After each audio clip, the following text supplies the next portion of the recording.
रात का वक्त था। आसमान पर बादल छाए हुए थे और दूर से किसी बहते हुए दरिया की आवाज आ रही थी। छप छप की गांव के लोग उस दरिया के पास जाने से डरते थे। कहते थे वहां हर अमावस की रात एक साया घूमता है। लेकिन उस रात आर्यन अपने दोस्तों से शर्त हार गया था और उसे अकेले उसी दरिया के किनारे जाना पड़ा। दोस्तों ने हंसते हुए कहा, अगर हिम्मत है तो आधी रात को उस पुराने पेड़ के नीचे जाकर कौन है वहां बोलना। आर्यन ने कहा, इतना भी डरपोक नहीं हूं मैं। वो अपनी बाइक स्टार्ट करता है और सीधा निकल पड़ता है उस भूतिया दरिया की तरफ। रास्ते में सब कुछ अजीब था। हवा थमी हुई थी, झींगुरों की आवाज अचानक बंद हो गई और हर पेड़ किसी इंसान की तरह झुकता हुआ लग रहा था। वो दरिया तक पहुंच गया। पानी की आवाज बहुत डरावनी थी, जैसे कोई फुसफुसा रहा हो। आर्यन मुस्कुराया। कौन है वहां? 3 बार बोला, लेकिन तीसरी बार के बाद दरिया का पानी हिलने लगा। उसने सोचा शायद हवा है, लेकिन तभी पानी से कोई बाहर निकला।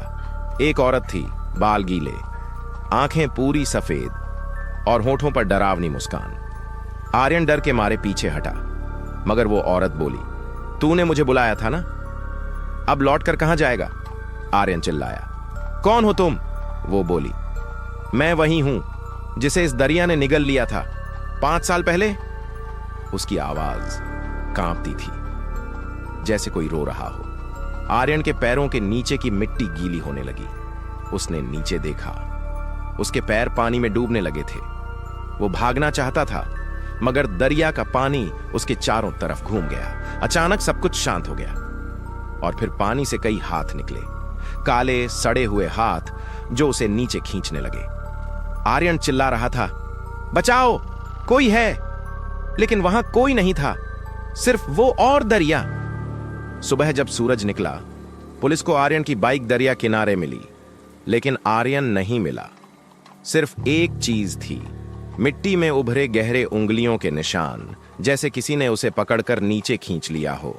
गांव वालों ने कहा, कहते हैं अब दरिया के पानी में आर्यन की परछाई दिखती है।